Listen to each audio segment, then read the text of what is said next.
नमस्कार, मी सचिन माहोर आणि स्वागत आहे आपलं न्यूज 20 महाराष्ट्राच्या या प्राइम टाइम मध्ये। भारतामध्ये सरकारी कर्मचाऱ्यांचे एक मोठे स्वप्न असते, ते म्हणजे निवृत्तीनंतरचा जीवनमान आर्थिकदृष्ट्या सुरक्षित असावा।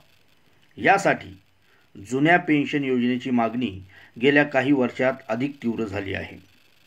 प्रत्येक सरकारी कर्मचाऱ्यांसाठी एक मुख्य चिंता म्हणजे निवृत्तीनंतर त्यांच्या उत्पन्नाचं काय होईल। पूर्वी जुनी पेन्शन योजनेने ही चिंता कमी केली होती, परंतु ती बंद केल्याने कर्मचाऱ्यांमध्ये असुरक्षितता वाढलेली होती। या संदर्भात सुप्रीम कोर्टाने सरकारला जुनी पेन्शन प्रणाली पुन्हा लागू करण्याचे निर्देश दिले आहेत। म्हणूनच 2026 मध्ये जुनी पेन्शन प्रणाली पुन्हा सुरू होण्याची शक्यता आहे। केंद्र सरकारने 2026 पासून हळूहळू जुन्या पेन्शन योजनेची अंमलबजावणी करण्याचा महत्त्वाचा निर्णय घेतला आहे। या निर्णयामुळे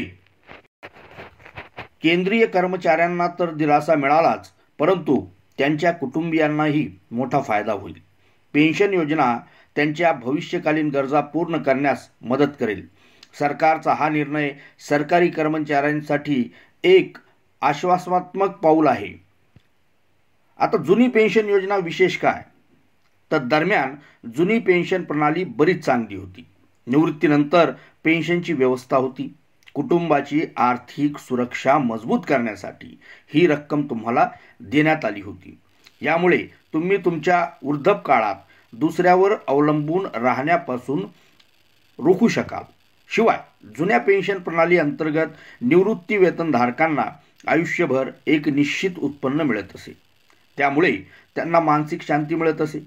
नवीन पेन्शन योजना NPS लागू झाल्यानंतर कर्मचाऱ्यांचा त्यांच्या पेन्शनवरील विश्वास उडाला। यामुळे OPS पुनर्रचित करण्याची मागणी वाढत गेली। मग सर्वोच्च न्यायालयाने काय निर्णय दिलाय, तर सर्वोच्च न्यायालयाचा हा ऐतिहासिक निर्णय आहे।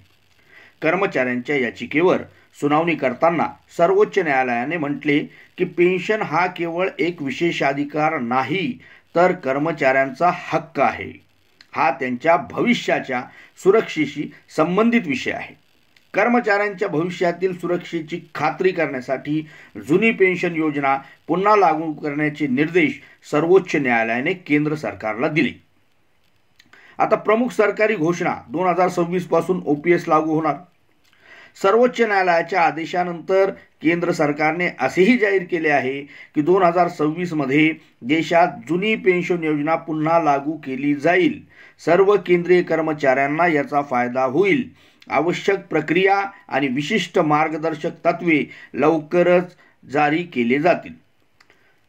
या बातमीमुळे आणि या निर्णयामुळे कर्मचाऱ्यांमध्ये आणि कुटुंबियांमध्ये आनंदाचे वातावरण निर्माण झाले आहे आणि ही माहिती मिळताच कर्मचाऱ्यांमध्ये आनंदाचे वातावरण निर्माण झाले। आता निवृत्तीनंतर उत्पन्नाची चिंता राहणार नाही। कुटुंबांना आर्थिक सुरक्षितता मिळेल। दीर्घकाळ चाललेले आंदोलन यशस्वी झाले आहे। यासाठी अनेक कर्मचाऱ्यांनी सर्वोच्च न्यायालयाचे आभार मानले आहेत। त्यांनी म्हटले आहे की देशात अजूनही कायदा जिवंत आहे आणि न्यायालयाने चांगला निर्णय दिला आहे। आम्ही त्याचे कौतुक करतो आणि न्यायालयाचे आभार मानतो। सर्वोच्च न्यायालय आणि केंद्र सरकारचा हा निर्णय एक देशभरातील लाखो कर्मचाऱ्यांना मोठा दिलासा देणारा आहे। 2026 पासून OPS लागू झाल्यानंतर कर्मचाऱ्यांचे भविष्य सुरक्षित होईल आणि निवृत्तीनंतरही त्यांच्या आर्थिक आणि सामाजिक जीवनात बदल होईल।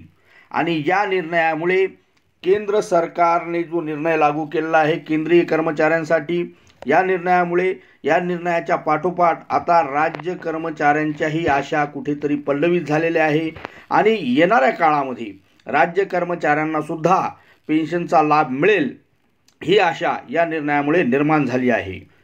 अशाच काही महत्त्वाच्या घडामोडींसाठी आपण बघत रहा न्यूज 24 महाराष्ट्र।